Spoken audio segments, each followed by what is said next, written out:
Assalamualaikum warahmatullahi wabarakatuh. Alhamdulillah wa syukurillah kita dapat berjumpa di kajian Ghosbah Kiai Haji Ahmad Bauddin Nur Salim. Semoga apa yang disampaikan oleh beliau dapat bermanfaat dan berkah untuk kita semua. Amin ya rabbal alamin. Assalamualaikum warahmatullahi wabarakatuh. Pernah ada orang hartanya itu habis karena ngobati ibunya. Terus datang ke saya, dia sumpek karena hartanya habis ngobati ibunya. Terus dia bilang, Gus, saya ini sekarang sudah miskin karena ibu saya sakit dan harta saya habis untuk ngobati ibu saya. Terus tak guyoni sama saya. Kon kepen pinter apa kepen goblok? Kepen pinter Gus. Ingin pinter apa ingin goblok? Katanya ingin pinter. Kalau ingin pinter bahasanya jangan gitu. Harta kamu itu masih di akhirat karena habis untuk ngobati ibu. Bayangkan kalau habis untuk maksiat itu habis betul. Terus dia mulai syukur. Alhamdulillah Gus, harta saya habis secara heroik karena untuk mengobati apa ibu. Sudah pinter dia. Akhirnya miskin sampai sekarang ya tetap pede saja karena masih punya tabungan di akhirat. Dan itu saya terinspirasi oleh ilmu juga. Jadi dulu Sayyidah Aisyah itu pernah nyimpan sepotong daging kambing, disimpan untuk dimakan beliau. Karena beliau mau iftar ya, mau buka atau apa. Singkat cerita, karena bawaan keluarga Nabi itu sakhok, ada orang minta dikasihkan. Suatu saat akhirnya kan habis, terus Nabi tanya, yang daging tadi di mana? Habis. Terus Nabi cara menjelaskan itu indah sekali. Harta kamu itu baju yang kamu pakai, nanti ya rusak. Yang kamu makan, nanti ya ke WC. Wa tasaddaqta fa abqaita. Memang di semua riwayat itu pakai dhamir mukhatab mudzakkar, meskipun asal-usul riwayat itu untuk Sayyidah Aisyah, karena untuk umum. Yang kamu sedekahkan tuh yang masih. Kamu jangan bilang kamu sedekahkan tuh yang habis. Yang kamu sedekahkan tuh yang masih. Misalnya saya punya uang 1 miliar misalnya. Terus pernah tak sedekahkan ke fakir miskin atau ke kiai atau ke pondok 100 juta. Itu yang mesti masih karena kadung di luar kekuasaan kita. Kadung lillahi ta'ala. Justru yang masih itu yang potensi nanti untuk hal-hal yang kurang positif. Semenjak itu orang sedekah itu begitu entengnya karena itu yang masih. Ya tapi tentu sarannya yang tepat ya.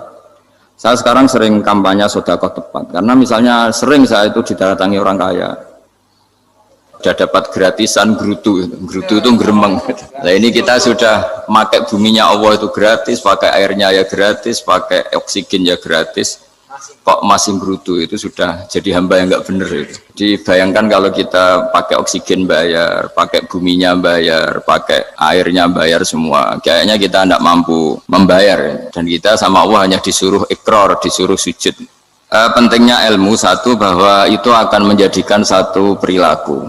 Misalnya begini ya, dulu itu kiai-kiai Jawa zaman dulu itu berpatokan karena dulu pemerintahan Hindia Belanda, seorang lagi masih pemerintahan Hindia Belanda. Itu dalil yang sering diutarakan itu sebaik-baiknya umara itu yang datang ke ulama, terus sejelek-jeleknya ulama itu yang datang ke umara. Tapi semenjak pemerintahan Indonesia dan kemudian ditandai beberapa tokoh kayak Gus Wahid putra Kiai Hasyim jadi Menteri Agama, ada Gus Wahib putra Kiai Wahab juga jadi Menteri Agama, ada Kiai Fatur Rahman keluarga Mbah Maimun, keluarga Sarang juga pernah jadi Menteri Agama. Kemudian bersamaan dengan itu dibangunlah satu pegangan ilmu. Pegangan ilmu ini penting karena ini yang mengilhami semua orang Islam, terutama ya utamanya ulamanya. Ada seorang ustadz, seorang guru ngaji yang karena melihat rata-rata penguasa itu zalim ya, datang ke Harun Ar-Rasyid. Ini perlu disemak, datang ke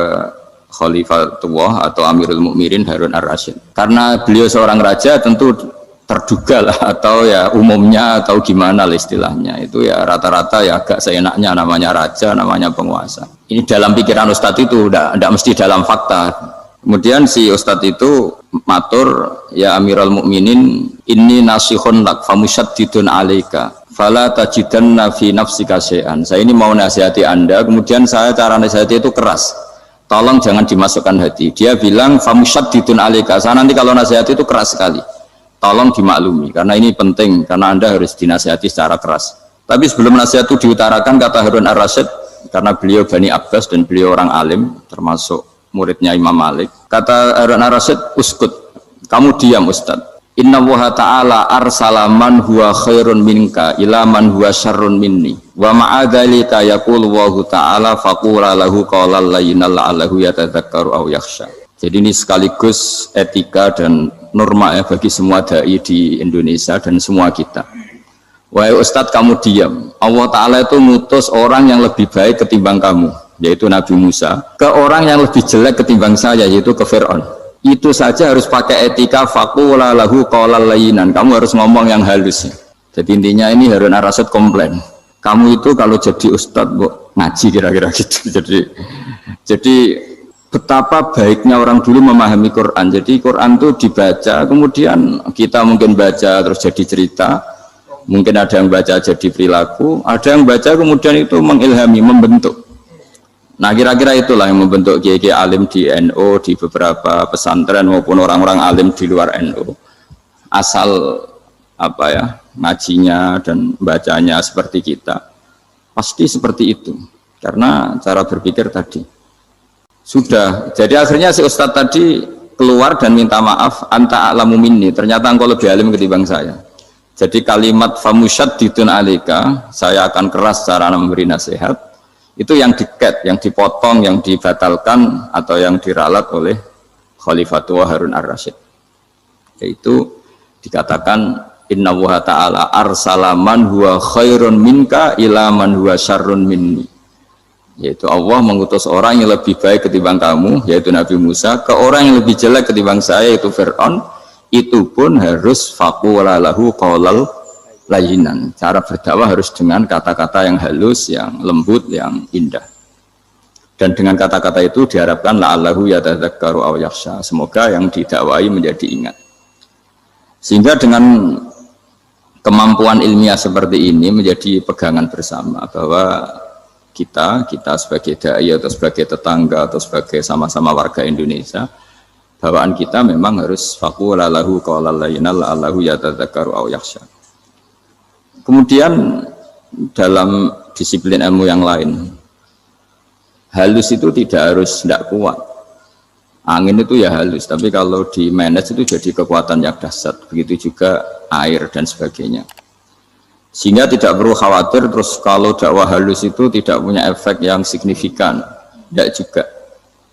Allah Ta'ala itu pengelola angin. Angin itu kekuatannya dahsyat, sehingga Nabi Sulaiman dikasih kekuatan angin dan bisa terbang kemana-mana. Kemudian sekarang jadi teknologi yang banyak memanfaatkan angin, mulai rem, mulai apa saja. Sehingga dari cerita saya ini kemudian terus kiai-kiai itu membentuk dakwah termasuk di ekonomi dengan cara yang rileks. Nah cara rileks itu satu tentu dimulai dengan ilmu. Misalnya begini, saya beri contoh. Ketika ada orang melafatkan kalimat la ilaha illallah, tiada Tuhan selain Allah. Kemudian kalimat ini mungkin kalau orang NU baca itu rutin ya, karena kiainya kelamaan ya yang ikut sambil tidur ya. Kalau tahlil itu disebut kiai tertentu itu mesti yang belakang wah suwi itu kalau kiai itu lama itu. Nah kiainya juga karena jadi lakon ya kan lebih semangat karena pegang mic, biasanya gitu di NU itu. Kalau khotib mesti semangat karena yang pegang mic, yang dengerin mesti ngantuk karena monoton gitu. Karena yang mendengerin sudah tahu pasti nyuruh baik meninggalkan yang jelek, jadi ilmunya sudah disimpulkan dulu. Setiap yang tidur di masjid mesti tak tanya kenapa tidur, ilmunya tidak ada perkembangan, Gus, nyuruh yang baik meninggalkan yang jelek. Tapi kalau ilmunya agak ada perubahan kan dengar semua pasti nyuruh yang jelek meninggalkan yang baik, karena watak manusia itu agak-agak suka fitnah, itu suka geger. Tapi kalau monoton itu mesti enggak itu. Tapi yang menjadi pegangan kita, saya ulang lagi, itu ilmu dulu. Saya ulang lagi itu ilmu dulu. Saya berkali-kali menyontohkan, kalau ada orang kafir, orang yang tidak bersyahadat 70 tahun, kemudian dia bersyahadat sekali saja di akhir hayatnya. Itu kata Allah, qulil ladzina kafaru iyyantahu yughfar lahum ma qad salaf. Katakan ke mereka yang kafir, jika dia mau bersyahadat, itu masa lalunya diampuni semua. Sehingga kedahsyatan kalimat ini luar biasa. Orang yang kafir 70 tahun saja, barokahnya la ilaha illallah ini, dosanya bisa diampuni semua. Nah kemudian karena ilmu ini tidak begitu populer atau kurang dipopulerkan, atau kita sendiri kurang menghayati, Sehingga la ilaha illallah itu lebih dianalisis cara lafadz ini, pelafatannya ada sanadnya ndak ya gitu. Terus cara melafatkan bareng-bareng seperti itu ada tumpengan ini bid'ah enggak ya. Jadi pertanyaannya sudah tidak tentang keramatnya atau sakralnya atau fadilahnya la ilaha illallah, tapi sudah macam-macam. Dan cara seperti ini ada hadisnya enggak, legal enggak, terus ada sanadnya enggak. Jadi saya mohon semohon-mohonnya untuk teman-teman yang di Al-Iman itu harus ngaji ya. Ngaji itu nanti kamu tahu cara mandang sebuah ibadah atau perilaku atau apa sajalah tahu. Karena al-ilmu yurisul ahwal, ilmu itu bisa mengilhami cara pandang. Dulu yaitu saya ulang lagi, ketika zaman Hindia Belanda, karena pemerintahnya Hindia Belanda itu ulama-ulama keras sekali, sejelek-jeleknya ulama itu yang datang ke Umaro. Tapi setelah era Mbah Hashim, era sampai Mbah Maimun, itu mereka peduli sama Umaro, semuanya sama-sama warga Indonesia yang ingin melihat Indonesia yang lebih baik. Sehingga banyak, ya kakak saya sendiri pernah wakil bupati, terus putra Mbah Maimun wakil gubernur, ini teman saya Kiai Hafid ya bupati. Semenjak itu terus, dan itu nggak lepas dari cara pandang. Ya, itu cara pandang diantaranya adalah cerita tentang Nabi Musa yang Allah tetap peduli sama Fir'aun, sehingga tetap didakwai Nabi siapa? Musa. Dan posisi Musa datang bukan memanggil. Ya, cuma sampai sekarang tuh belum pernah ke kantor bupatinya Pak Hafid, karena kadang-kadang orang terus curiga mengajukan proposal, jadi agak repot. Ketemu bupati itu sialnya kiai kan mesti pikirannya orang bupati ini nyangoni, kiai ini disangoni itu terus kayak kita fakir miskin itu. Jadi makanya saya itu belum pernah datang, tapi alhamdulillah karena beliau berambisi menjadi wa khairul umara mayatuna babal ulama. Jadi datang tapi sangat ambisius ingin mengalahkan ulama, karena dia kalau datang statusnya lebih tinggi. Ya tidak apa-apa, ini tawaduk tapi niatnya agak begitu tawaduk. Jadi datang. Jadi saya sering ke Jakarta, tapi ya tadi jarang ya. Biasanya ngajarkan waktu hanya pas saja, tidak kurang tidak lebih. Biasanya ngajar di pondoknya Pak Kures itu di Baitul Quran ya. Hanya ngajar santri-santri itu. Nah, jadi pemahaman Quran dulu itu kata Imam Ghazali itu membaca Quran itu membaca, bukan bercerita. Kalau kamu membaca seperti ini, kunta qori'an, kamu pembaca. Pembaca itu yang mengambil pelajaran. Tapi kalau kamu hanya cerita, itu namanya kunta hakian. Sebenarnya Anda tidak membaca Quran, tukang cerita. Misalnya tadi, cerita Nabi Musa datang ke Fir'aun. Itu kalau kamu hanya cerita, wah dulu itu ada orang namanya Fir'aun, didakwai Nabi yang namanya Musa. Ya ini namanya tukang cerita. Kalau kamu pembaca tidak gitu. Betapa baiknya Allah, orang sengawur Fir'aun saja inginnya Allah masih ingin diselamatkan dengan mengutus Nabi Musa kekasihnya. Itu namanya kunta qori'an, kamu pembaca betul, bukan kunta hakian, kamu tukang cerita. Begitu juga seterusnya tentang Quran, ayat-ayat seterusnya. Sehingga yang diharapkan dari pembacaan Quran itu memang kita sebagai ahli baca, ahli mu'tabir ya, ahli yang ngambil pelajaran, bukan tukang apa? Cerita. Sehingga dulu ketika Sayyidina Umar radhiyallahu anhu ketika membuka Baitul Maqdis atau Baitul Muqaddas dan diajak syukuran, pesta-pesta makan itu. Beliau nggak mau. Ketika ditanya kenapa engkau nggak mau? Alasannya itu langsung beliau baca Quran. Jadi saya punya sekian contoh. Saya ulang lagi, saya punya sekian contoh. Orang-orang dulu dengan Quran itu menyatu, bukan sekedar dihafal tapi menyatu. Sehingga bawaannya itu sudah Qurani, sudah Qurani. Saya beri contoh pertama Rasulullah SAW, nanti Umar kedua. Rasulullah itu pernah nggak makan sampai 3 hari. Terus ditanya oleh sahabat, lalu kekuatan engkau bisa hidup apa? Terus menghentikan al-aswadani, maksudnya itu tamar dan air, hanya makan kurma dan air. Tapi beliau tidak ketemu roti atau nggak ketemu nasi lah kalau orang Indonesia. Ketika hari ketiga dikasih makan oleh sahabat, dipotongkan kambing, kemudian baru makan 3 lukmah, kira-kira ya 3 asupan nasi, berhenti. Padahal sahabat yang lapar sama dengan Rasulullah itu membayangkan Nabi itu sampai kenyang, sampai apa. Tapi ketika ditanya, seperti ini pun nanti ada hisabnya. Walatus alunna yauma idzin anin naim. Jadi acara makan-makan gini itu nanti ada hisabnya. Nabi nangis. Akhirnya sahabat nggak jadi nerusin makan. Jadi ketakutan orang dulu sama ketika Sayyidina Umar dijak pesta ketika memenangkan Baitul Maqdis itu. Inna wa ta'ala ayyara qauman. Allah itu mengkritik sebuah komunitas kaum karena apa? Adhabtum thayyibatikum fi hayatikumud dunya wastamta'tum biha. Kamu adalah orang-orang yang jatah nikmat kamu sudah kamu habiskan di dunia. Adhabtum itu kalian habiskan jatah kenikmatan kamu di dunia. Wastamta'tum biha, kamu di dunia sudah berpuas-puas. Maka jatah Anda sekarang di akhirat habis. Sehingga Sayyidina Umar nggak mau pesta-pesta karena takut jatah nikmatnya habis. Kata beliau terus, astabqi thayyibati, akan saya sisakan sisi-sisi kebaikan saya supaya tidak habis. Corong Jawa itu jadi entek-entekno biar jatahnya masih. Sehingga di dunia kiai itu ya meskipun saya akrab bupati, akrab mungkin wakil gubernur, saya itu ya jarang ketemu. Karena kalau orang Jawa bawaannya ketemu ya makan-makan, guyon-guyon. Nak keterusan ras mlebu swarga. Makanya saya pastikan Pak Yusuf Mansur ke sini tidak akan saya jamin, biar aja, biar jatahnya masih. Jadi ini bukan karena saya biar jatahnya masih.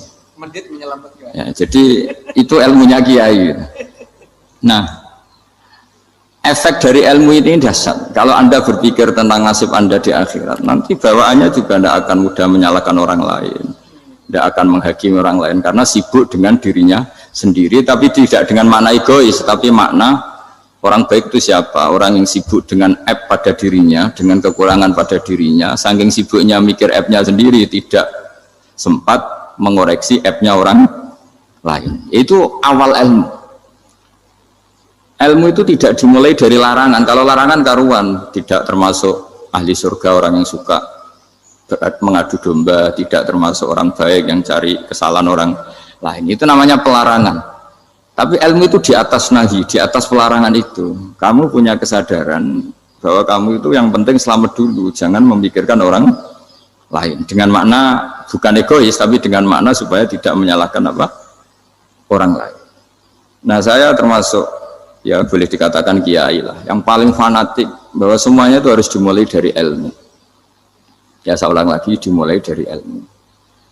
Nah, dari sini kemudian saya berharap Indonesia menjadi damai, menjadi baik. Itu bukan karena kita baik-baik banget ya, tidak mungkin kita ada nabi, tapi karena sudah sibuk dengan memikirkan kesalahan diri sendiri. Sehingga misalnya kita baca Quran, Rabbana zalamna anfusana, lalu kita langsung ingat betapa hubungan kita dengan Allah itu harus ikrar dulu, merasa zalim dulu, merasa salah dulu. Nah, kalau semua orang merasa salah di depan Allah itu mesti bawaannya agak mudah menyalahkan orang lain, karena kita bilang Rabbana zalamna anfusana. Nah, itulah ilmu-ilmu yang mungkin banyak pembaca Quran tapi hanya baca, atau kalau baca ini tok disebut al-haqi, ahli cerita. Yang dibutuhkan tuh al-qari', pembaca kemudian mu'tabir, kemudian mau beriktibar. Seperti yang dilakukan tadi Harun Ar-Rasyid tadi. Inna wa ta'ala arsala man huwa khairun minka ila man huwa syarrun minni. Wa ma'adzalika yaqulu wa ta'ala faqula lahu qaulal layyin. Ini kamu tidak usah memaksakan musyaddid keras sama saya, karena Allah Ta'ala telah mengutus orang lebih baik ketimbang kamu, yaitu Nabi Musa, ke orang yang lebih jelek ketimbang saya, yaitu Fir'aun.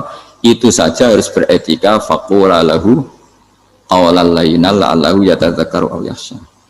Dan alhamdulillah bawaan kita sebagai orang Timur atau orang Jawa itu kalau mau ngandani orang itu halus sekali. Di antara bentuk kehalusan kata-kata diceritakan di ayat lain. Ketika Nabi Musa ketemu Fir'aun, dawuhnya begini, fakul apa itu yang di juz 30 yang juz 30 ini yang bagian dari, kan tadi hanya fakul lahu qaulal layyinan. Lahu qaulal layyinan itu bentuknya apa? Ya, bentuknya apa? Itu Nabi Musa disuruh ngendikan sama Fir'aun, apakah kamu mau saya nasihati?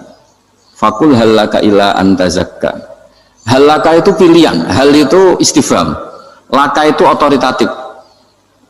Jadi betapa santonya kalimat itu, fakul halaka ila antazakka.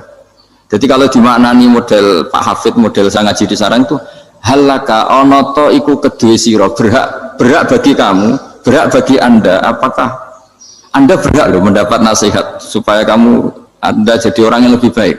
Halaka ila anta zakat. Jadi tidak kalimat perintah tapi kalimat pilihan. Apa engkau mau saya beri nasihat? Wahdiyaka ila rabbika fatakhsha. Dan saya beritahu kamu tentang Tuhan dan kemudian kamu menjadi orang yang baik, fatakhsha, orang yang punya khasyah, punya.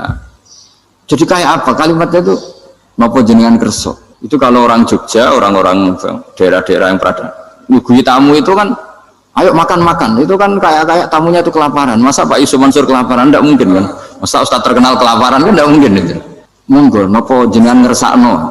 Karena bisa saja tamunya itu tidak kerso, mungkin karena darah tinggi, mungkin karena takut dianggap fakir miskin, macam-macam kan orang enggak.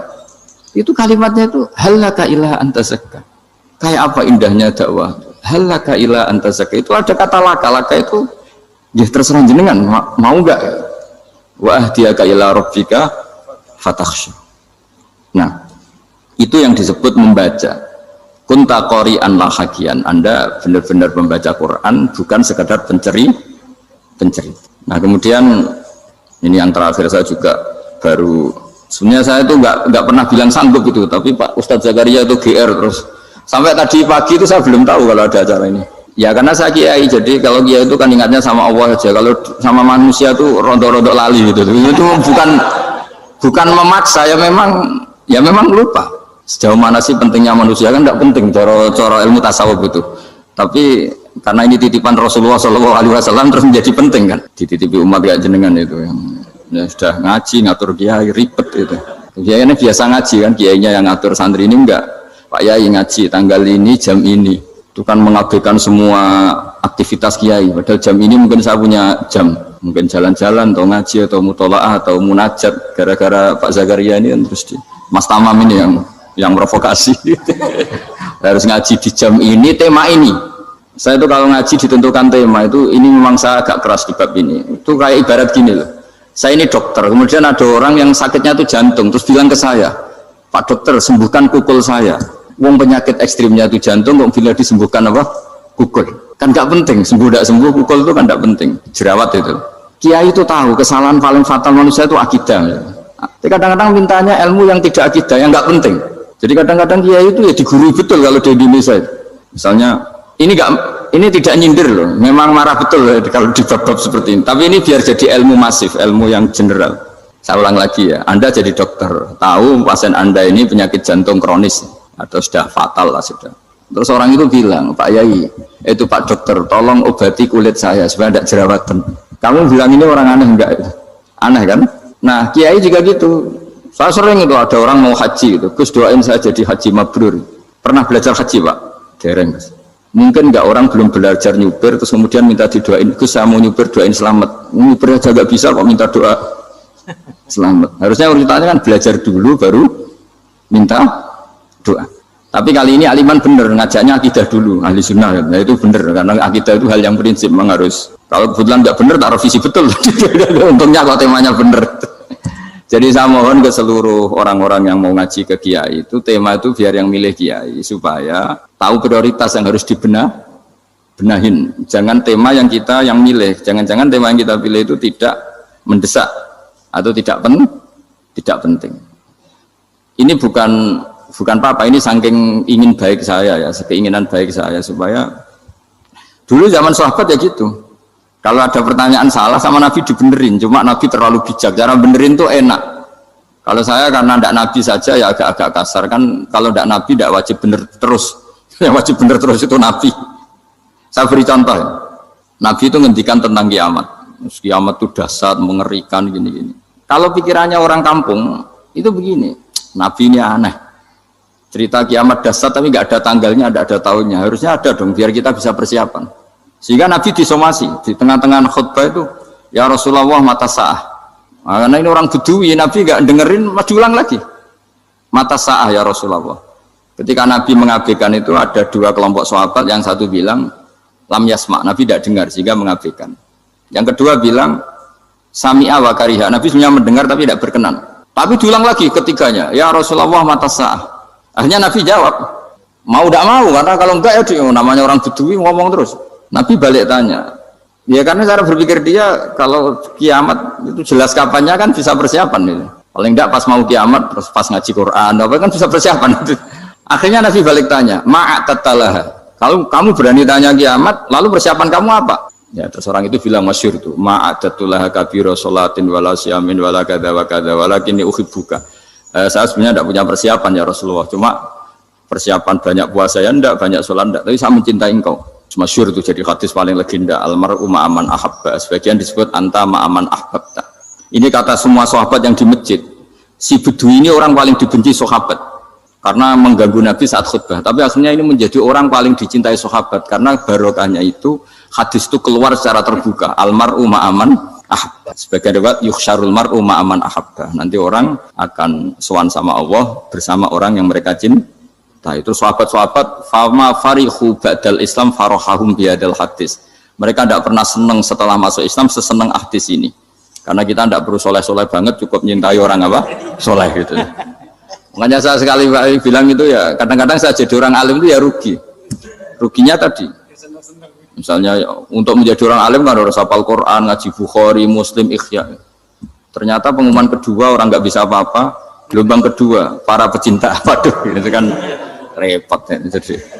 Jadi kita yang jadi orang alim susahnya bukan main. Ternyata disaingi pengumuman kedua dan para pecintanya. Wah itu kan. Akhirnya ketemu orang-orang nggak jelas tadi. Tapi itu. Nah itu ya termasuk farah dalam Islam, farhatul aibin. Jadi senang itu di Islam itu ibadah. Ya kul bi fadlillah wa bi rahmati fa bidzalika falyafrahu. Senang itu diperintahkan Allah. Saya itu sering di kamar, kadang itu nyun sewu kayak gatelan itu, apa itu. Ya agak kukur-kukur terus merengut saja malu. Malu saya itu dilihat Allah kok kayak agak ridho itu malu. Ya kayak tadi lah, kamu dikasih rumah gratis. Kemudian pas yang ngasih datang, kamu kelihatan cemberut, itu yang ngasih kan mangkel. Jadi dikasih gratis masih cemberut. Sama hubungan kita dengan Allah itu semuanya dikasih gratis. Makanya tabassum, senyum itu ibadah. Kita yang nekuni ilmu hadis. Betapa hebatnya Nabi ngendikan, kalau kamu tidak bisa ibadah yang berat-berat, cukup ibadah senyum. Kadang ngendikan tol qati wajhin, kamu cukup berwajah yang indah, yang menyenangkan. Tabassum, senyum. Kalau kamu tidak bisa membalas jasanya orang yang ngasih, minimal kamu senyum, minimal kamu kelihatan seneng gitu. Makanya seneng itu sudah ibadah. Dan sekarang orang untuk seneng aja susah.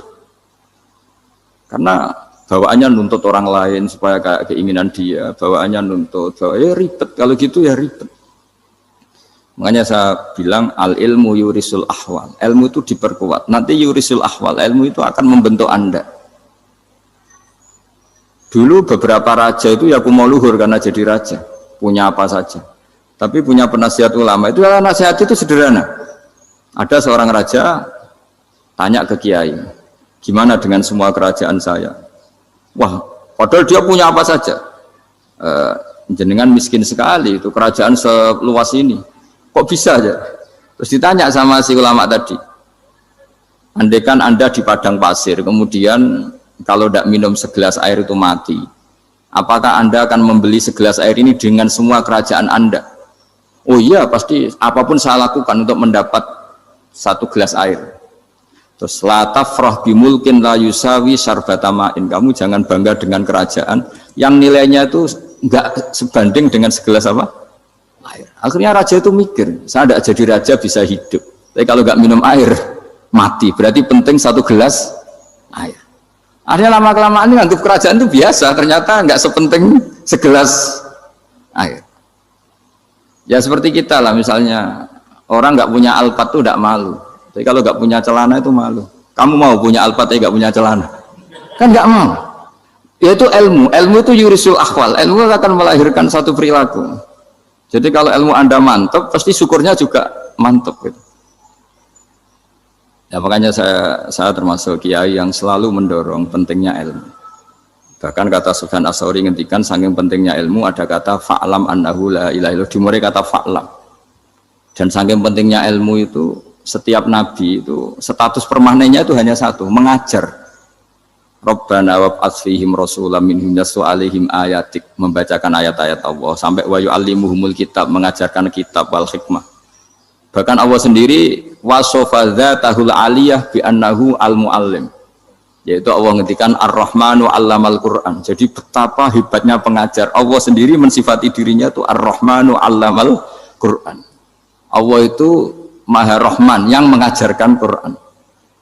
Di surat Iqra juga disebutkan Iqra wa rabbukal akram alladzi 'allama bil qalam. Jadi Allah mensifati dirinya sebagai pengajar. Kayak apa pentingnya mengajar? Karena al-ilmu yurisul ahwal. Ilmu ini melahirkan satu sikap. Pernah ada orang hartanya itu habis karena ngobati ibunya.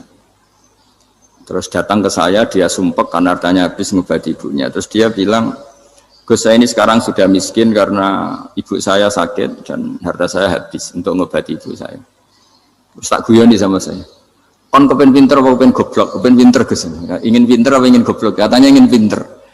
Kalau ingin pinter bahasanya jangan gitu. Harta kamu itu masih di akhirat karena habis untuk ngobati ibu. Bayangkan kalau habis untuk maksiat itu habis betul. Terus dia mulai syukur. Alhamdulillah Gus, harta saya habis secara heroik karena untuk mengobati apa ibu. Sudah pinter dia, akhirnya miskin sampai sekarang ya tetap pede saja karena masih punya tabungan di akhirat. Dan itu saya terinspirasi oleh ilmu juga. Jadi dulu Sayyidah Aisyah itu pernah nyimpan sepotong daging kambing, disimpan untuk dimakan beliau, karena beliau mau iftar ya, mau buka atau apa. Singkat cerita, karena bawaan keluarga Nabi itu sakhok, ada orang minta dikasihkan. Suatu saat akhirnya kan habis, terus Nabi tanya, yang daging tadi di mana? Habis. Terus Nabi cara menjelaskan tuh indah sekali. Harta kamu itu baju yang kamu pakai nanti ya rusak, yang kamu makan nanti ya ke WC. Wa tasaddaqta fa abqaita. Memang di semua riwayat itu pakai dhamir mukhatab mudzakkar, meskipun asal usul riwayat itu untuk Sayyidah Aisyah karena untuk umum. Yang kamu sedekahkan tuh yang masih. Kamu jangan bilang kamu sedekahkan tuh yang habis. Yang kamu sedekahkan tuh yang masih. Misalnya saya punya uang 1 miliar misalnya. Terus pernah tak sedekahkan ke fakir miskin atau ke kiai atau ke pondok 100 juta. Itu yang mesti masih karena kadung di luar kekuasaan kita. Kadung lillahi ta'ala. Justru yang masih itu yang potensi nanti untuk hal-hal yang kurang positif. Semenjak itu orang sedekah itu begitu entengnya karena itu yang masih.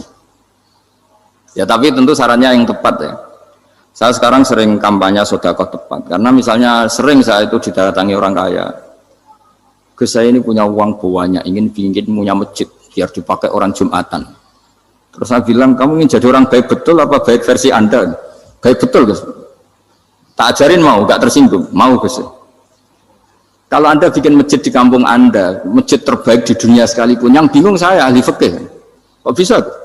Kan terjadi 2 Jumatan, nanti sahnya yang mana? Kamu enak aja bikin masjid kan? Kamu bikin masalah baru bagi kiai fikih di daerah kamu.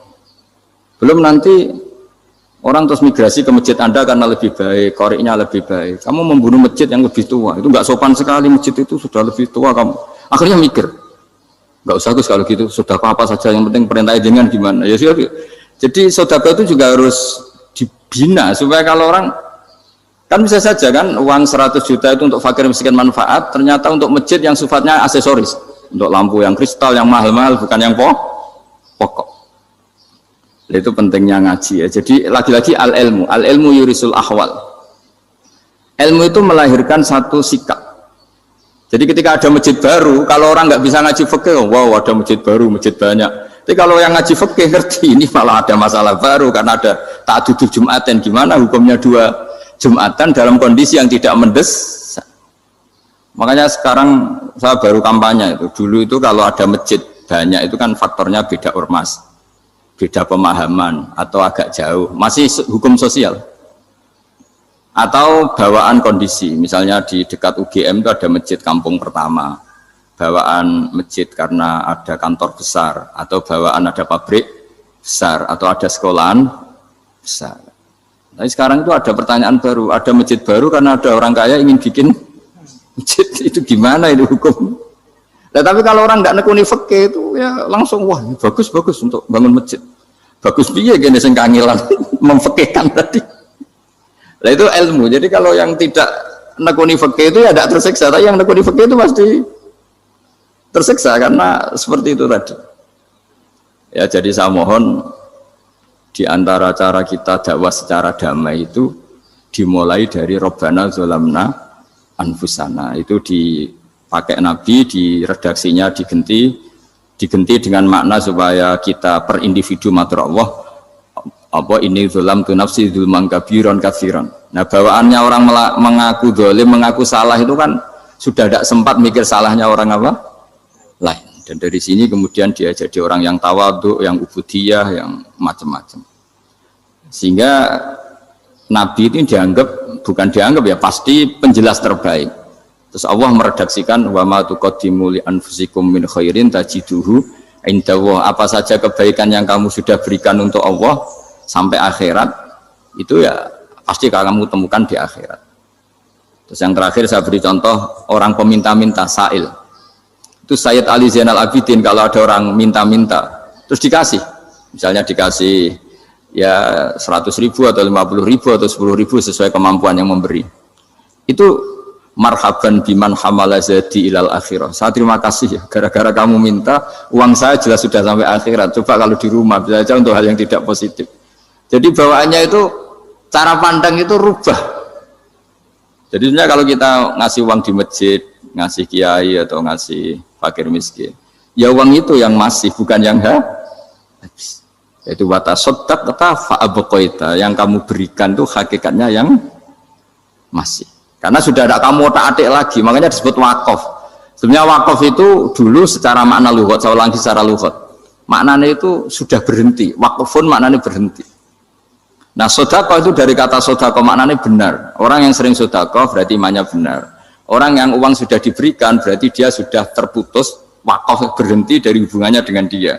Sudah dikasihkan berarti selesai. Sehingga wakaf dan sodako itu sebenarnya maknanya saling melengkapi. Kemudian orang-orang fikih karena ada disiplin ilmu tertentu, wakaf itu untuk sodako yang permanen, yang abadi, kemudian sedekah untuk infak. Tapi itu kan hanya istilah-istilah dalam disiplin ilmu. Sebetulnya kalau pakai ilmu yang umum, sedekah ya bisa disebut wakaf, wakaf ya bisa disebut apa? Sedekah. Karena maknanya sedekah itu wakaf. Wakaf itu apa? Qat'u raqabatil malik an hadal mal atau an mali. Hubungan pemilik harta ini terputus dari harta itu. Jadi misalnya saya sudah wakaf tanah ini ke masjid, sudah diterima. Buat saya kepikiran gadekan atau menjual sudah tidak bisa, sudah berhenti di situ saja hubungan saya dengan kepemilikan harta itu. Makanya disebut apa? Wakaf. Dan kalau saya wakaf berarti menunjukkan kebenaran iman saya karena sudah menafkahkan sebagian harta untuk Allah Ta'ala. Disebut sodik, sodak. Makanya bahasa Arab itu gampang ya, kalau sodalqoh, sodako. Orang kalau bayar mahar disebut sodak karena menunjukkan cintanya. Teman yang setia disebut sodik karena ya benar dalam berteman. Abu Bakar disebut as-siddiq karena sangat membenarkan kanjeng Nabi, dan seterusnya dan seterusnya. Jadi begini ya, kalau dalam fikih Islam, misalnya ini ada di beberapa literatur fikih, di semua fikih, baik mazhab Syafi'i, Hanafi, Hambali, di semua kitab fikih. Misalnya ada orang mau masuk Islam, terus konsultasi sama ustadz atau sama kiai, Pak saya mau masuk Islam, kamu nggak boleh ngambil sikap monggo ngeteh dulu, itu tidak boleh. Atau apalagi jajak ngobrol dulu, karena 5 menit kita mempersilahkan ngopi dulu itu artinya dianggap kita membiarkan dia dalam keadaan kafir 5 menit dan kita dianggap ikut tanggung jawab. Sehingga di bab, ada ulama yang ngebabkan itu sampai di bab murtad. Termasuk murtad adalah orang yang dimintai mensyahadatkan non muslim kemudian disuruh ngopi dulu atau ngeteh, karena dianggap pembiaran sekian menit masih berstatus kafir. Jadi ibaratnya gini ya, kalau kita mungkin baru bapak-bapak baru pakai celana pendek terus ada orang kecelakaan di jalan, saya tak pakai baju dulu nanti baru kamu saya selamatkan, itu kan naif. Kalau begitu saja naif, apalagi orang yang kafir kemudian pas mau minta disyahadatkan kita bilang monggo mandi-mandi dulu, ngeteh-ngeteh dulu, berarti ada pembiaran sekian menit dia masih berstatus. Artinya begini, kalau dia saat itu kok dimatikan oleh Israel berarti mati dalam status kafir, dan kita ikut tanggung jawab karena harusnya bisa Islam andai kan kita mensyahadatkan saat itu juga. Jadi itu bab-bab yang dianggap ekstrim dalam kutubil fikih, bab-bab fikih. Makanya dalam kitab fikih saya berkali-kali ada non muslim mau bersyahadat ke saya, itu saya bilang ke santri-santri saya, saat itu juga harus kamu ajarin meskipun pakai bahasa Indonesia, yang penting status kafirnya apa? Iya. Baru setelah itu ada hukum sosial ya, mungkin kita nawarin teh atau kopi atau apa. Makanya di sini dibabkan bab seseorang harus tergesa-gesa atau bercepat-cepat atau ngambil sikap bergegas untuk melakukan kebaikan. Terus ayat kedua yang dipakai Sayyidina bin Abi Salam itu begini. Ketika Allah mensifati orang munafik, status orang munafik itu apa? Wa idza qamu ila sholati qamu kusala. Mereka kalau dipanggil untuk sholat, ya berangkat tapi itu salah cara malas-malasan. Sehingga untuk menunjukkan kita loyal sama Allah itu ya paling tidak ada sikap di atas rata-rata ya. Makanya ada sa'i ya, lari-lari kecil, tawaf juga disunatkan ada lari-lari kecil, disebut ar-romal, romal itu lari-lari kecil untuk menunjukkan bahwa kita loyal sama Allah itu tidak sak kobri cara Jawa. Nah itu dibabkan sendiri. Jadi beda antara tergesa-gesa sama ekspresi serius. Jadi musyawarah itu ya kira-kira kan nggak mungkin lah kita dipanggil rektor atau kiai atau orang tua kita terus jalan leha-leha, itu kan nggak mungkin. Nah contoh yang diambil di sini begini. Ketika ada debat terbuka antara Fir'aun dan Musa, saya ulang lagi ya, ada debat terbuka antara Musa dan Fir'aun, kan Nabi Musa datang ke Fir'aun. Lalu kata Fir'aun, ini asal-usul ayat ini saya terangkan sejarahnya. Kata Fir'aun, lalu kalau kamu tidak nuhankan saya, Tuhan kamu siapa? Terus kata Musa, Rabbus samawati wal ardi, yang nuhani langit dan bumi. Fir'aun masih berkelit. Kalau Tuhan di bumi, setahu saya kemana-mana yang dituhankan saya, kata Fir'aun. Ma'alim tulakum min ilahi ghairi.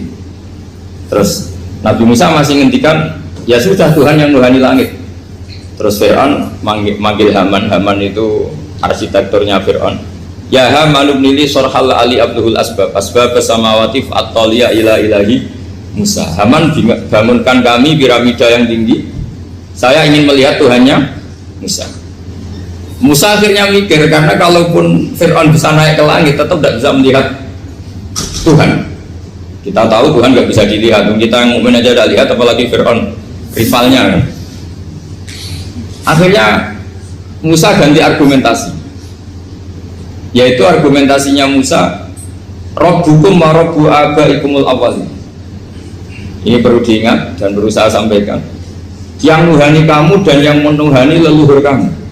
Itu sangat memukul Fir'aun, karena logikanya kalau Fir'aun itu Tuhan berarti babanya dulu tanpa Tuhan. Ini ada Tuhan terlambat ya. Jadi kalau Fir'aun Tuhan berarti mbahnya tanpa Tuhan, karena zaman era mbahnya belum ada Tuhan. Karena perdebatan itu banyak penggawa Fir'aun yang mukmin. Wah ini Fir'aun nggak bener ini, kalau dia Tuhan berarti babanya tanpa Tuhan. Karena kalau iman itu akan diadili, akan dieksekusi, maka orang ini berstatus rajulun mu'minum min ali fir'auna yaktumu imanah. Maka di Quran diterangkan wa qala rajulun mu'minum min ali fir'auna yaktumu imanah. Ada seseorang yang iman tapi menyembunyikan iman. Lah orang ini selalu ikut rapat di rapat-rapat penting Fir'aun, termasuk rapat ketika Fir'aun dan para tentaranya memutuskan membunuh Musa. Karena dia ikut rapat dan eksekutornya besok disuruh menangkap Musa, orang ini malam itu juga nemuin Musa terus bilang innal mal ayat tabiru nabikal yak dulu kamu Musa, rapat tadi malam memutuskan kamu besok dibunuh, maka kamu harus bergegas meninggalkan Mesir. Nah, dari kesimpulan itu, dari cerita itu kemudian diambil cara hukum fikih bahwa untuk menyelamatkan darah harus jasa, harus bergegas. Andai kan Musa itu kok sak kobre, sak sempate, maka keburu. Andai kan ini rojul ini tadi, orang tadi penasihat tadi kok sak kobre ya, maka berarti Musa terlanjur tertang. Jadi itu pentingnya ulama ya. Jadi cerita yang linier, cerita yang seakan-akan cerita di tangan ulama tetap menjadi al-ahkam al-fiqhiyah, menjadi ketentuan-ketentuan apa? Fikih. Jadi yang diambil di sini adalah lelaki tadi yang ikut rapat tadi bergegas menemui Musa, memberitahu kalau kamu besok mau dieksekusi, fakhrus, maka kamu harus cepatnya keluar dari Mesir untuk menyelamatkan diri. Terus oleh Saizuddin tidak disalah dibabkan bab harus tergesa-gesa menyelamatkan darahnya orang apa? Islam. Jadi ini penting saya sampaikan. Jadi al-qasas ya, semua cerita di Quran itu tidak sebagai cerita, karena Quran tidak ingin melahirkan pendongeng, tapi harus menjadi ibrah, menjadi teladan. Jadi makanya terus di kitab-kitab ulumul Quran diterangkan al-qasas ya, beberapa cerita di Quran adalah semuanya menjadi ketentuan fikih. Saya ulang lagi ya, semua cerita yang ada di Quran itu menjadi ketentuan fikih, meskipun alurnya apa? Cerita. Kayak tadi kan alurnya cerita bahwa lelaki ini bergegas nemui Musa supaya Musa cepat keluar dari Mesir. Terus dibabkan babul musaroah ilan musifid. Saya teruskan. Wa kama laro'ai nama yaktulu musliman lau tabtu'u alaihi lakota lagu fal musaroah ila takrisihi min wajibatun. Idlaisal unatu mahmudatan fi kulli syai'in falaha mawatin tuhmadu fiha wa mawatin tutamu fiha wa kadzalika al-musaroah wal lain wal dhulta wa ghairuhuma. Terus cara berpikir ulama, saya pernah baca dalam satu sejarah ulama besar namanya Sufyan Ats-Tsauri. Sufyan Ats-Tsauri itu menjadi wali itu gara-gara kalau sholat di masjid itu beliau datang sebelum azan. Saya ulang lagi, beliau datang sebelum adzan. Ditanya, kenapa kalau kamu datang sebelum adzan? Saya ini gak ingin jadi hamba yang buruk. Hamba yang buruk atau pembantu yang buruk adalah setempe nunggu dipanggil. Misalnya kita tahu majikan kita pasti manggil jam 7. Kemudian jam 7 itu Anda masih ngopi, masih tata-tata, itu kan tidak menghormati majikan. Harusnya kamu setempe di jam yang saat itu pasti majikan Anda memanggil. Kata beliau, saya tidak ingin seperti pembantu yang buruk, datang nunggu apa? Dipanggil. Jadi itu ada beberapa spirit ya, atau inspirasi dari aturan-aturan mahabbah. Sebab itu ketika Allah kritik orang munafik, wa idza qamu ila sholati qamu kusala, ketika dipanggil sholat mereka datang bermalas-malasan. Karena tidak ada cintanya sama Allah, maka datang berlambat-lambat. Nah, berarti kalau ekspresi cinta mengharuskan kita datang bercepat. Makanya dalam istilah lain di Quran ini termasuk balaghatul Quran. Di juz 25 itu istilah menuju Allah itu fafirru ilallah. Kita tahu firar itu maknanya lari apa jalan biasa? Lari. Jadi untuk mengekspresikan mahabbah kita, kangen kita pada Allah, cara bahasa Arab isak kita, berontok kita sama Allah, tidak diistilahkan jalan tapi fafirru ilallah, harus bergegas berjalan. Begitu seterusnya. Maka kalau ada orang Islam, terus ini konsekuensi hukum, ada non muslim minta, Pak Bah, saya tolong ajarkan syahadat. Nggak boleh saya bilang gini, monggo ke dalam dulu. Padahal perjalanan ke rumah saya misalnya setengah jam, nggak boleh. Saat itu meskipun sambil berdiri-diri harus kita tauhidkan. Kamu yakinnya Allah itu satu, Tuhan Allah, harus. Karena kalau ada perjalanan ke rumah 5 menit terus dia kecelakaan, belum syahadat, statusnya mati apa? Kafir. Dan kita ikut terlibat karena sebetulnya bisa mengislamkan saat itu juga. Analoginya kayak tadi lah. Orang kecelakaan di jalan karena kita pakai celana pendek, contoh Suriah dia saya tak pakai baju dulu. Habis itu dilides truk. Itu kan kita ikut salah karena kita yang punya kesempatan. Tentu yang disalahkan yang punya kesempatan. Karena merubah status dari potensi kelides truk menjadi sama sekali gak potensi kelides truk dengan kita inggirkan, meskipun kita dalam keadaan tidak ideal.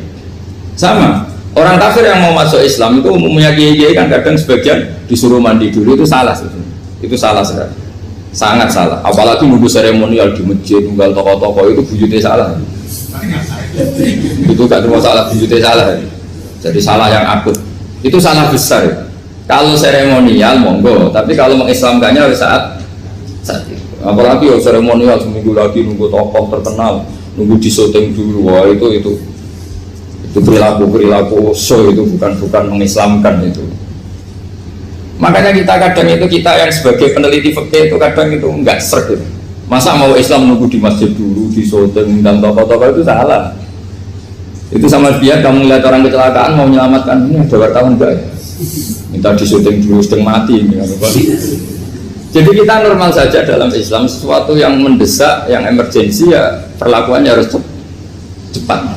Sehingga dibabkan faslun fil musara'ah ila musifid fiddima. Jadi ada beberapa contoh di Quran memang aturannya seperti itu. Makanya semua redaksi Quran tentang menuju Allah diredakseno fafirru ilah. Makanya di tawaf ada ekspresi romal, jalan agak cepat. Di sa'i juga ada momen-momen kita harus romal, berjalan cepat. Di beberapa aturan juga seperti itu. Ya saya ulang lagi, di beberapa aturan Islam juga seperti itu. Nah sekarang efek di hukum haji. Saya banyak baca literatur haji. Haji dalam aturan Islam itu wujuban tarofian, wajib yang tidak langsung mendesak. Kemudian semenjak ada fakta kita harus nunggu, daftar tunggu, itu kita sebagai ahli fikih itu gampang. Misalnya gini, saya umur 20 punya uang, sekarang berapa daftar? 25 juta ya. Saya umur 20 punya uang 25 juta. Saya jomblo misalnya, ya butuh nikah, ya butuh macam-macam. Itu wajib daftar haji apa enggak? Karena kalaupun daftar nunggu 20 tahun. Nah sekarang kalau ada orang umur 50 tahun punya uang 25 juta, menurut Anda wajib daftar saat itu apa enggak? Mau daftar saja bisa game gitu. Jadi kalau misalnya umur 50 ditambah 25 kan 75. Itu kalau orang sumpah sudah tetap mati itu. Maka itu menjadi pertanyaan, apakah fikih ini kita rubah? Karena dulu kan orang itu longgar semua. Karena haji zaman Nabi pun tidak langsung dilakukan saat pertama diwajibkannya haji. Jadi Nabi punya sisi unik. Pertama ada tahun diwajibkannya haji, Nabi tidak langsung haji. Sebab itu ulama berkesimpulan kalau wajibnya haji tidak langsung. Maka fikih itu memang unik. Sholat juga gitu. Ada istilah begini dalam sholat. Watajibu sholat ala kulli muslimin wujuban muwassa'an. Di semua kitab fikih takbirnya seperti itu redaksinya. Wajib sholat dilakukan orang Islam wujuban muwassa'an, wajib yang ada longgarnya. Sehingga ketika zuhur jam 12 WIB kita dengar azan, boleh sholat setengah 1, jam 1, setengah 2, jam 2. Karena memang wujuban muwassa'an, memang ada batas akhir waktu misalnya sampai setengah 3. Nah problemnya begini, misalnya setengah 1 Anda pasti dipanggil majikan kamu yang diharuskan melakukan satu aktivitas, misalnya Anda pilot, yang nggak mungkin sholat lagi di kokpit. Apakah status wujuban muwassa'an, wajib yang longgar menjadi hilang karena setelah itu tidak ada kesempatan lagi sholat?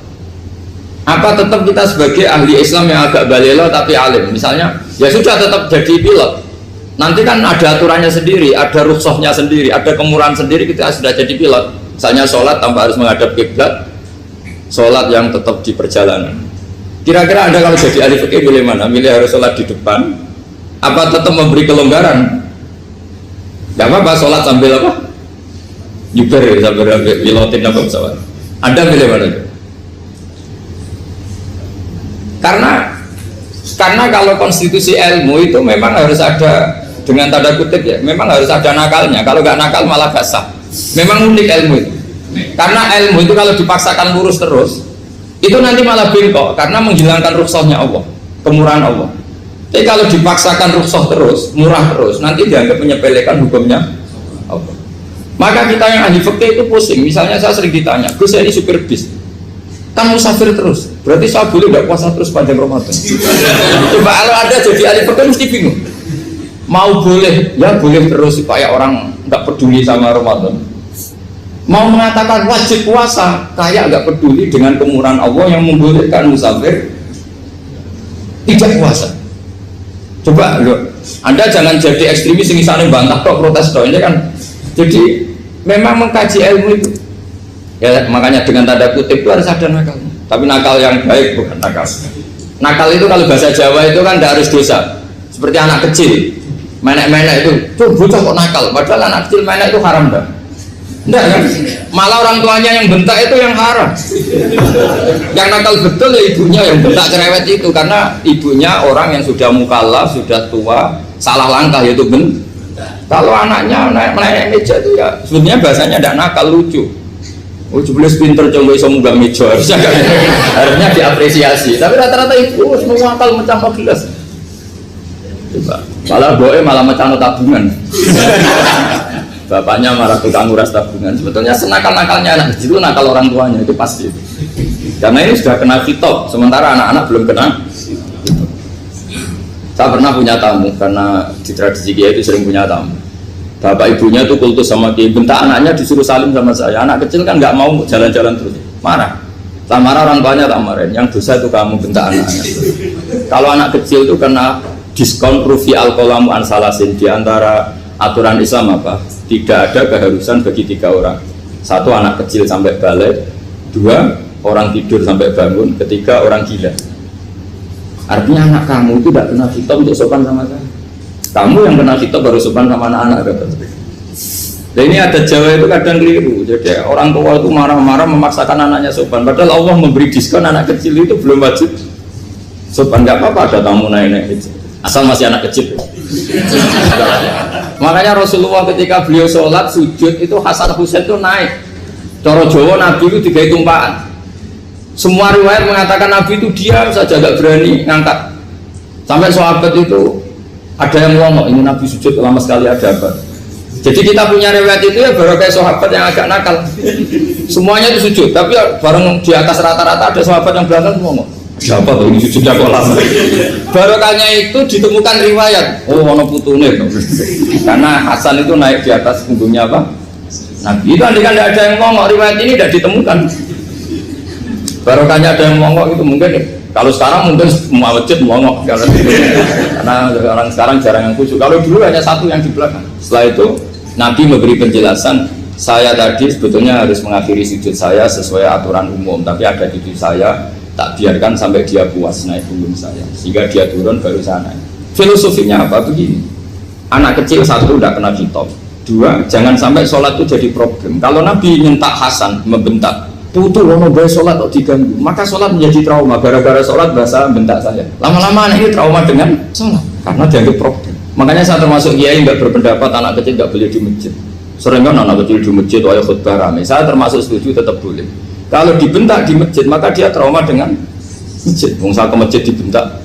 Lagi pula kadang-kadang orang tuh gaya-gayaan tok, wah rame orang khutbah rame nih, padahal kalau nggak diramein anak-anak malah udah tidur. Kita kan tidak bisa menjamin kalau perilaku kita lebih baik gitu. Mendingan kan anak-anak main di masjid dibanding di karaoke kan. Jadi kan, lah ini maksudnya saya, ini fikih ya. Fikih itu wilayahnya, makanya jadi ahli fikih itu susah-susah gampang. Jadi kan jangan hanya berpikir protes dengan ketentuan fikih, mengkaji yang sebanyak-banyaknya. Itu tadi, misalnya Anda seorang supir permanen, supir bis terutama, kalau truk kan bisa leha-leha, kalau bis kan apa ada deadline-nya ya waktu, seperti bis jurusan Surabaya Semarang, saya kan sering naik bis jurusan Surabaya Semarang. Kadang-kadang supirnya melihat saya tanya, Gus saya ini supir, saya ini Ramadan itu gimana ya? Ya saya sudah ngerti setengah nakal, dan senengnya dijawab rasa poso ya saya tahu. Tapi masalahnya secara fikih kalau kamu mengatakan kamu harus puasa terus, kamu melanggar konstitusi ilmu. Memang musafir punya diskon, boleh tidak puasa. Pertanyaannya, bayarnya kapan? Mau Syawal ya nyupir lagi, Zulhijjah ya nyupir lagi, nanti sampai Ramadan ya. Nah terus, ya pas kamu cuti, biasanya cutinya pas sakit, boleh diskon lagi karena sakit. Coba. Nah, andai kan ada jadi ahli fikih milik zaman. Lu kalau orangnya soleh terus kayak ustadz-ustadz di sini kayak dosen UI kan, masa dosen UI Universitas Islam nggak Islami kan nggak mungkin. Mungkin memilih poso kan. Masalahnya ini kan hukum untuk orang kebanyakan, nggak boleh hukum musuh gak kuat. Sahur jam 3:30 ngombe vitamin pokoknya harus kuat. Itu tidak hukum, itu saran. Hukum itu beda dengan saran. Hukum itu hanya berbicara musafir itu boleh stop. Kalau saran memang boleh, ya usahakan kamu makan 3:30 pas fit, nyupir. Terus kalau nyupir selesai jam 10 nanti istirahat. Memangnya majikan bisa ngatur jamnya? Itu fikih. Maka menjadi perdebatan yang namanya pergi itu apa? Menurut Imam Syafi'i pergi itu ya dari rumahnya ke tempat yang asing yang tidak wilayahnya namanya pergi. Menurut Imam Ahmad bin Hanbal enggak, pergi itu tidak kerja. Jadi orang yang supir yang seperti itu namanya tidak pergi tapi kerja. Tanyakan ke publik, misalnya jenengan ke UI, istri kamu atau suami kamu ditanya, istri kamu kemana? Kira-kira jawabnya bilang pergi jalan-jalan apa bilang kerja? Kerja. Makanya kata Imam Ahmad bin Hanbal, mudi musafar atau orang yang berprofesi, yang profesinya memang harus pergi kayak traveling atau supir, maka itu namanya tidak pergi, namanya itu kerja. Karena apa? Sekali distatuskan pergi, maka ikut status yang dikatakan Allah dan Rasul, dapat diskon, boleh tidak puasa. Maka terus kita debat tentang definisi. Nah, definisi ini penting karena yang menjadikan hukum rubah itu definisi. Misalnya gini, mbak ini ngaji saya, statusnya kalau pakai status saya ajnabi, orang lain bapak ajnabiyah, maka hukumnya saya melihat bapak ini haram karena statusnya ajnabi melihat ajnabiyah yang tidak mahram. Tapi kalau di fikih itu ada statusnya. Antara lelaki boleh muwajahah sama perempuan adalah satu untuk belajar, dua untuk muamalah, tiga untuk kesaksian, empat untuk pengobatan. Itu kan ada pengecualian. Sehingga statusnya sekarang Mbak itu belajar, apa ingin melihat Gus Bah atau Gus Bah itu mengajar atau ingin melihat itu statusnya bisa rubah. Makanya kalau sebetulnya kalau kita marung di warung misalnya Padang, kita nggak pilah-pilah, kebetulan pelayannya perempuan itu masih bisa dipilah secara fikih. Saya muamalah marung, cuma kebetulan penjaganya. Tapi masalahnya Pak ini punya daftar penjaga yang cantik, masalah. Sahabat beriman yang dirahmati Allah Subhanahu wa Ta'ala, Kiai Haji Ahmad Bahauddin Nur Salim atau lebih dikenal sebagai Gus Bah, lahir 29 September 1970, merupakan penceramah yang berasal dari Rembang, Jawa Tengah. Beliau dikenal sebagai salah satu ulama ahli tafsir Al-Quran dan merupakan murid dari Kiai Haji Maimun Zubair. Gus Bah merupakan putra dari seorang ulama pakar Al-Quran dan juga pengasuh pondok pesantren Tahfidzul Quran, yaitu Kiai Haji Nur Salim Al-Hafidz dari Narukan, Kragan, Rembang. Kiai Nur Salim merupakan murid dari Kiai Arwani Kudus dan Kiai Abdullah Salam, Kajen Mergoyoso Pati. Nasabnya bersambung kepada para ulama besar.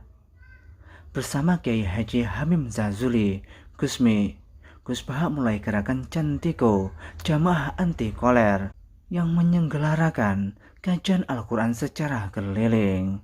Cantiko kemudian berganti nama Mantap, Majelis Nawaitu Topo Broto, lalu berubah menjadi Zikrul Ghafilin. Kadang ketiganya disebut bersamaan, Cantiko, Mantap, dan Zikrul Ghafilin. Dari silsilah keluarga ayah, Gus Bah merupakan generasi keempat ulama-ulama ahli Al-Quran. Sedangkan dari silsilah keluarga ibu, Gus Bah menjadi bagian dari keluarga besar ulama Lasem. Dari Bani Mbah Abdurrahman Bai Syaiban atau lebih dikenal dengan Mbah Sambu. Alhamdulillahirrabbilalamin. Telah kita simak bersama kajian Gus Bah, Kiai Haji Ahmad Bahauddin Nur Salim. Semoga dapat bermanfaat dan berkah di dunia sampai akhirat. Demikian yang dapat kami sampaikan. Wassalamualaikum warahmatullahi wabarakatuh.